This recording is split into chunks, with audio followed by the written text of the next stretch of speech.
जी दोस्तो, अॼु असांजो ॿियो ॾींहुं आहे। असां ईअं असां सां गॾु दोस्त सां गॾु असांजा सीनियर सिटीज़न सिंध जा उहे हिते घुमणु आया आहिनि इस्तांबुल। सो अचो त असांजी जेका कल्ह वारी कचहरी उनखे वरी बि कंटिन्यू कयूं था। साईं थोरो ॿुधायो पंहिंजे दोस्तनि जे बारे में वधीक, पंहिंजे हाल वाल ॾियो ऐं इस्तांबुल जो हाल वाल ॾियो। ऐं जे अगरि को दोस्त यार को पंहिंजो सिंध धरती मां अचे थो पियो हिते रहणु फैमिली समेत, या को शागिर्द अचे थो, उनजे लाइ थोरो घणो असांखे जे अगरि तव्हां ॿुधायो त तव्हांजी महिरबानी। छो त तव्हां हिते वक़्तु गुज़ारियो आहे, तव्हां हिते रहियो आहे, तव्हांखे तुर्की ॿोली अचे बि, ऐं थोरो सर पंहिंजो प्रोफाइल ॿुधाइजो त तव्हांजी तालीम वग़ैरह सॼो मूंखे ॿुधाइजो सर। जी सर। अदा मुंहिंजो नालो नूरुल्ला, पाण सूमरो आहियां। जी। असल में मुंहिंजी PhD तुर्कीअ मां थियल आहे। जी सर। ऐं मूंखे हिन वक़्तु 3 साल थिया आहिनि तुर्कीअ में रहंदे। मां पंहिंजे सिंध जे धरतीअ जे ख़ासि तौर ते सिंधी शागिर्दनि खे चवंदुमि त तव्हां हिते अचो, हिते यूनिवर्सिटियुनि में दाख़िलाऊं वठो ऐं हिते पढ़ो। ऐं हिते जेकी आहे यूनिवर्सिटियूं तमामु सुठियूं ऐं न एॾियूं ॾुखियूं आहिनि न एॾियूं आसान आहिनि। जी सर। ऐं जेको आहे हिते स्कॉलरशिप बि अवेलेबल आहिनि। हिन जी तुर्किश बुर्स वारी स्कॉलरशिप आहे। उहा जेकॾहिं तव्हांखे मिली थी वञे त पोइ तव्हांजी ज़िंदगी आसान थी वेंदी। ऐं उन जे दौरान जेको आहे तव्हांखे उन स्कॉलरशिप में ख़ासि तौर ते घणे क़दुरु पब्लिक यूनिवर्सिटीज़ में मुख़्तलिफ़ शहरनि जे यूनिवर्सिटियुनि में कंहिं बि यूनिवर्सिटी में तव्हांखे दाख़िला मिली सघे थी, चाहे उहा इंजीनियरिंग हुजे, चाहे मेडिकल हुजे, या चाहे जनरल एजुकेशन हुजे, या बिज़नेस मैनेजमेंट हुजे। जी सर। ॿियो सवाल सर, जेको पाण जेके फैमिलीज़ अगरि मूव थियनि थियूं उन्हनि जे लाइ सर जेकॾहिं फैमिलीज़ असांजूं सिंधी फैमिलीज़ हिते मूव थियणु चाहिनि थियूं त उन जा 3-4 तरीक़ा आहिनि। पहिरियों जेको तरीक़ो इहो आहे त पहिरियां जेको हुयो उहो $2.5 लख में, या तव्हां अचे हिते कंहिं गवर्नमेंट जी बैंक में 3 सालनि जे ते फिक्स कराए रखो त तव्हांखे 3 महीननि में हू पासपोर्ट बि ॾींदा ऐं नेशनलिटी बि ॾींदा। पर ॿियो बि तरीक़ो आहे, उहो इन खां थोरो आसान आहे त यानी की उहा 3 लखनि जेको 4 लख हिन वक़्तु $4 लख जी तव्हां हिते प्रॉपर्टी वठी, यानी की उन में पंहिंजो हिकिड़ो अपार्टमेंट में थी सघे थो जंहिंमें रहो था, ऐं हिकिड़ो किराए जो दुकानु वठी उहो किराए ते ॾेई छॾियो। दुकानु वठी किराए ते, यानी परचेस करे किराए ते ॾेई छॾियो, हुन किरायो तव्हांखे मिलंदो। ऐं उहो जेको आहे तव्हांजी जेके $4 लख जे इन्वेस्टमेंट थियल आहे हिते, उन ते बि तव्हांखे 3 महीननि में हितां जी नेशनलिटी ऐं हितां जो पासपोर्ट मिली सघे थो पूरी फैमिलीअ खे। पहिरियों जेको पाण जेको यानी को हुनजो जेको आहे मतिलबु जेको इन्वेस्ट करे थो मेन, पोइ वरी उन जेके ॿार आहिनि ज़ाहिर डेफिनेटली उनखे बि मिलंदी। ऐं ॿारनि खे हिते तालीम जेकी आहे ॾाढी सुठी तालीम आहे। हिते स्कूल जेके आहिनि जेके तुर्किश में आहिनि उहे त फ्री आहे, उन में का फीस कोन्हे। क्लास मुफ़्त में आहे, क्लास 1 खां क्लास 12 ताईं। यानी की हिते असल में क्लास 11 आहिनि। असां वटि 12 हूंदा आहिनि, हिते 11 हूंदा आहिनि। यानी की जेको आहे न 5 दर्जा प्राइमरी स्कूल आहे ऐं 3 दर्जा उहा मिडिल आहे, ऐं हिकु जेको आहे न उहो सेकेंडरी थी, यानी टोटल हिते 11 मतिलबु साल पढ़बो आहे। असां हुते जीअं 12 क्लास पढ़ंदा आहियूं, 12 साल। ऐं जेकॾहिं उहो इंग्लिश मीडियम में वठणु, जेकॾहिं हुन में नथो मतिलबु सर्वाइव करे सघे स्टूडेंट ॿोलीअ में, त पोइ उहो इंग्लिश में वठे। इंग्लिश थोरो जेको प्राइवेट इंग्लिश मीडियम स्कूल आहिनि उहे थोरा ॾुखिया आहिनि ऐं महांगा बि आहिनि। हा, त उहो पर मां इहो ई चवंदुमि त पंहिंजे हिन जे जेको आहे न तुर्किश वारे लैंग्वेज में स्कूलनि में वठनि त उहो सुठो आहे। छो त ॿार जेको आहे मिंट में लैंग्वेज पिक करे वेंदा आहिनि।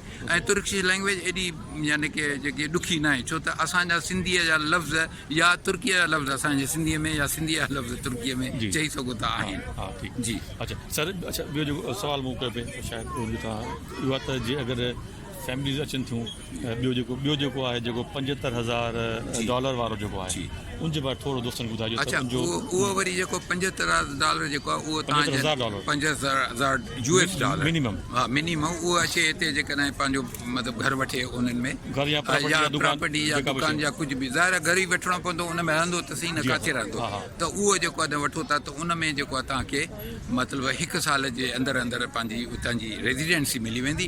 पोइ उहा रेज़िडेंसी 1 साल खां पोइ रिन्यू थींदी, 2 सालनि खां पोइ वरी 3 साल कंप्लीट कंदो हिते लगातार ऐं बिज़नेस कयो था ऐं हिते रहो था, त पोइ उहा नेशनलिटीअ जे लाइ बि एलिजिबल थी सघो। 4-5 साल लॻी था वञनि, 4-5 साल 3 सालनि में यानी केस मिनिमम 3 साल केस हा maturity केस मैच्योर जेको आहे 3 सालनि खां पोइ थो ठीकु थिए आहे ठीकु आहे ओके ऐं अलाह तव्हांखे इन खे ॿियो तव्हांजो जेको सुवाल हुजे न सर बसि इहो हिकिड़ो पुछणो त जी अच्छा सर जेके फैमिली पंहिंजी अचनि जी। थियूं उन्हनि खे जे अगरि हिते कहिड़ा ज़ाहिर आहे हिकिड़ो चवंदा आहिनि त हिकिड़ो माण्हू पंहिंजे घर में अगरि बेडरूम बि चेंज थो करे जी। त उनमें बि वॾो हुनखे परेशान थी थो वञे यार कीअं खणा बंदि विसरो छा खणा हिकिड़ो माण्हू मुल्क छॾे अचे थो सिंध छॾे अचे थो पंहिंजो हिते उनजे लाइ तव्हां अगरि ज़ाहिर तव्हां तजुर्बेकार माण्हू हुयो असां बि हिते रहिया आहियूं त तव्हां उनखे छा था सम्झो त उनखे कहिड़ा कहिड़ा मुश्किलात अचनि था त जीअं अगरि उहे फैमिली अचनि थियूं त हू ज़हनी तरह तयारु थी अचनि हा जेकॾहिं तव्हां अचो त ज़ाहिर आहे सभ खां पहिरियां मां इहो ई चवंदुमि त पंहिंजो होमवर्क करे अचो उतां यानी होमवर्क जो मक़सदु आहे त जंहिं मुल्क वञो था उन मुल्क जे बारे में उन जो कल्चर उन जा जेके तारीख़ उहा पढ़ी अचो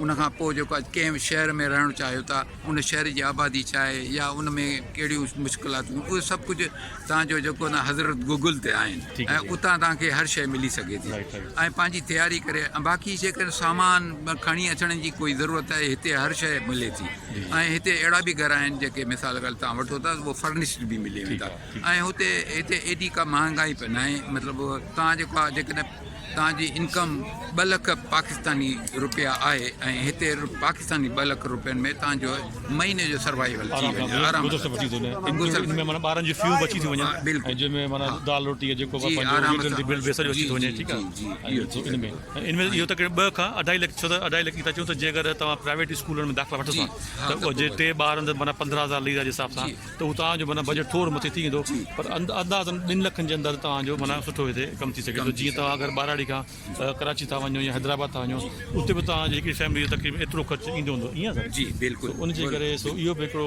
एडवांटेज आहे ॿुधाए हिकिड़ो ही ज़बरदस्त मुल्क आहे ज़बरदस्त शहर आहे इस्तांबुल ऐं पाण खे कंपेयर कंदासीं पंहिंजे इस्तांबुल त इन में को शक न आहे वॾो शहर आहे मेगा सिटी आहे जेॾो वॾो शहर ज़ाहिर आहे उन में थोरियूं घणियूं यानी परेशानियूं यानी जे ट्रैफिक जूं या ॿियूं घणियूं थींदियूं आहिनि ऐं हिन हिते जी जेकी रहाइश आहे उहा ॿियनि शहरनि खां थोरी मतिलबु छो त हिते जेको रहाइश आहे उहा हाई क्लास जी आहे मतिलबु हिते हा महांगी आहे थोरी बनस्बत में जेके अंकरा जेकॾहिं मिसाल ॻाल्हि हितां जे तुर्किश लीरनि में 3 मिलियन जो जेको हिते घर मिले थो 3 मिलियन में वठो था त उहो तव्हांखे 2 मिलियन में आराम सां अंकरा में या ॿिए शहर तमामु नंढा कोन्हनि वॾा आहिनि सेफ सिटी आहिनि ऐं उते तव्हांखे मुमकिन आहे जीअं इज़मीर आहे अंतालिया अदाना अंकरा हिते जेको आहे प्रॉपर्टी जेकी आहे इस्तांबुल खां थोरी न सस्ती सर उनमें सर इहो आहे न अच्छा। उनमें सर इहो आहे त जेको हिकिड़ो हिननि नओं कानून कढियो आहे न